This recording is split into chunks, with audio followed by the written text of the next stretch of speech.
দিদি, দোহাই তোমার দিদি, আমাকে তুমি ভুল বুঝো না গো। আমি সত্যি এমন কিচ্ছু ভাবিনি তোমার সামান্য কোনো ক্ষতি হয়, এমন চিন্তাও আমি। থাক কবিতা, যারা মিথ্যে বলতে পারে না তাদের মুখে মিথ্যেটা মানায় না। তারপরেও কেন মিথ্যে কথা বলছো? সবার সামনে বলো তো, তুমি নিশিদ্ধার প্রেমে পড়ে যাওনি?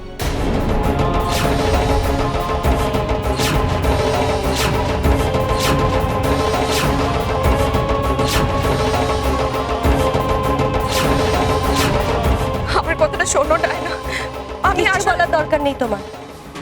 যা বলার তোমার চোখ বলে দিচ্ছে,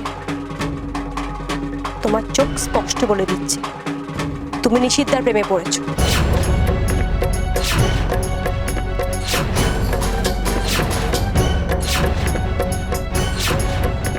সারাক্ষণ নিশিদ্ধার কথা ভাবো, নিশিদ্ধার কাছে যেতে চাও, আর চাও যে উষসে নিশিদ্ধার জীবন থেকে সরে যাক, যাতে তুমি ওই জায়গাটা নিতে পারো। ডায়না, মুখ সামলে কথা বলো। তুমি আমার সামনে দাঁড়িয়ে আমার স্বামীকে জড়িয়ে এসব কথা বলছো। কেমন মেয়ে তুমি? দেখেছো ঘোষমশাই, ছেলের বউকে চর মেরেছিলুম বলে কত কথা শুনিয়েছিলে আমায়, আর মনে হচ্ছে চড়িয়ে থামিয়ে দিই। এই মেয়ে মানুষ বাড়িতে পোলয় না এনে থামবে না। থামছেন কেন মা? মারুন, মারুন চর আমাকে, তাও আপনি সত্যিটা আটকাতে পারবেন না। এই যে কবিতার গর্ভে আপনার দাদু ভাই দিদি ভাই আসবে, তার জন্য আপনি এত আনন্দে আছেন, কিন্তু ভয়, সেটা কি আপনার মন থেকে তাড়াতে পেরেছেন? পারেননি তো। আপনার তো একটাই ভয়, কবিতা যাতে ওর সন্তানকে নিয়ে বাড়ি থেকে চলে যেতে বাধ্য না হয়, তাই তো এত ঢাক ঢাক গুড়গুড়।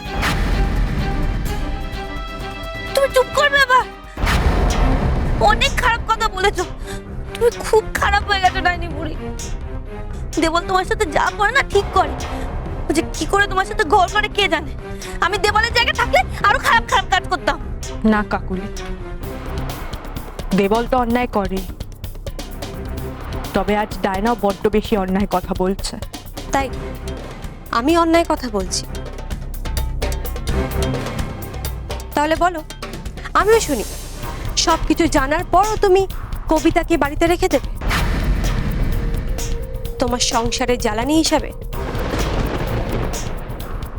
কবেও তোমার সংসার জ্বালিয়ে পুড়িয়ে শেষ করে দেবে সেটা বসে বসে দেখবে, তাই তো? বিশ্বাস করো দিদি, আমার মনে কোনো পাপ নেই।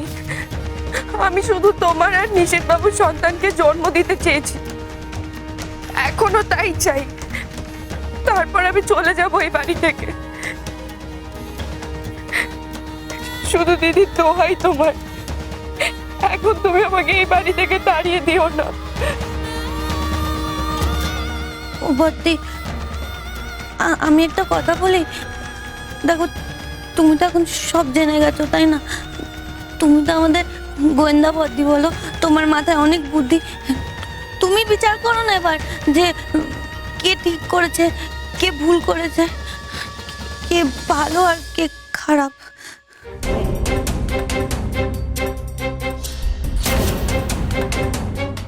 বড় বৌমা, আমি অন্যায় করেছি, বড় বৌমার শাস্তি দেওয়ার হলে তুমি আমার দাও।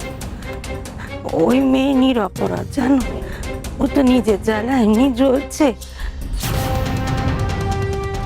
তোমার স্বামী যে তোমাকে বাদ দিয়ে অন্য কাউকে নিয়ে কিছু ভাববে না, এ তোমার থেকে তো ভালো কেউ জানে না বড় বৌমা। না না, আমি তোমায় বলছি বড় বৌমা বুঝতে। কি গো বড় বৌমা, তুমি তো আমাদের বুঝেছো বল? হ্যাঁ, না হলে তো তোমার মা আর আমি অপরাধ বোধে মাটিতে একেবারে মিশে যাচ্ছি। এই দেখো, নিশিতকে দেখো, এতক্ষণ হয়ে গেল একটা রাহা পর্যন্ত কাটে। ওর মনের মধ্যে যে কি চলছে সেটা তুমি তো সবচেয়ে ভালো জানো, আর কে জানে বলো দেখি?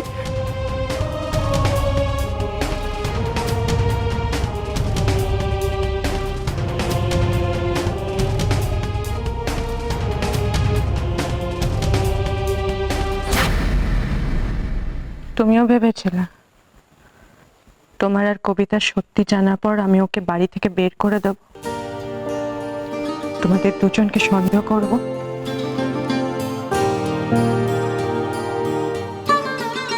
তোমার মনে হয় আমার মন এত ছোট?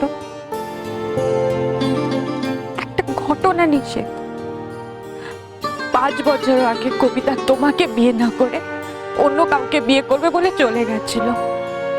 এটা ওর জীবনের দুর্ঘটনা, ওর ভুল। তার জন্য আমি সারা জীবন ওকে অপরাধী করে রাখতাম। 5 বছর ধরে আমাদের যে সম্পর্কের ভিত, তা এত হালকা ছিল নিষেধ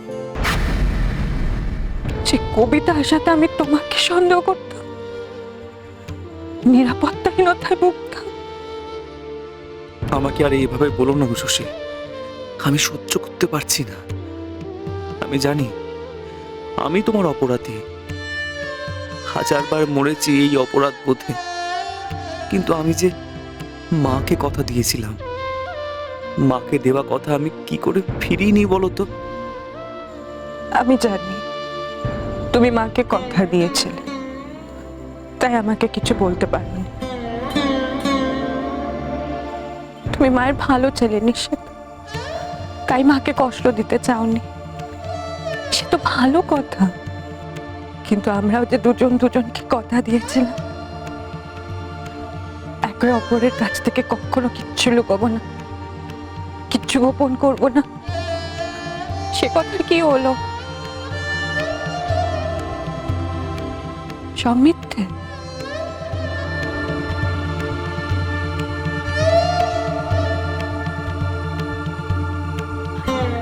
পারবো মা, ওকে অন করে বলো না মা। আমি হাত জোর করে ওর হয়ে ক্ষমা চেয়ে নিচ্ছি, ওকে মাফ করে দাও মা। না, আমি মাফ করব না।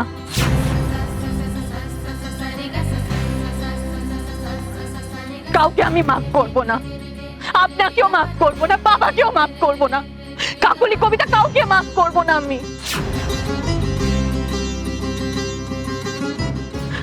আমার বাবা মা নেই, দাদা বৌদি এই দেশে থাকেন, কেউ নেই যে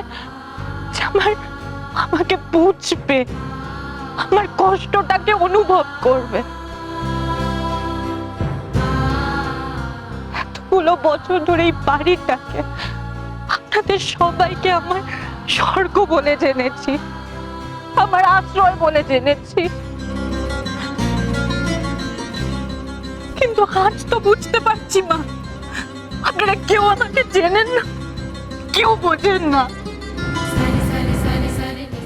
তা না, আমার তাই আমাকে এত ছোট মনের ভাবতে পারলেন আপনারা। সামান্য একটা ঘটনার যোগসূত্র, যার মাধ্যমে 5 বছর আগে নিশিতার এই বাড়ির সাথে কবিতার যোগাযোগ হয়েছিল, সেই সত্যিটা আপনাদের কাছে বড় হলো।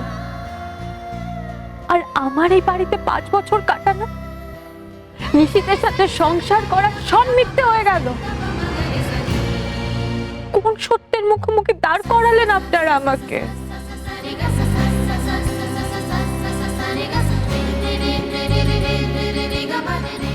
আপনারা কি করে ভাবলেন আমি এমন ভাবতে পারি?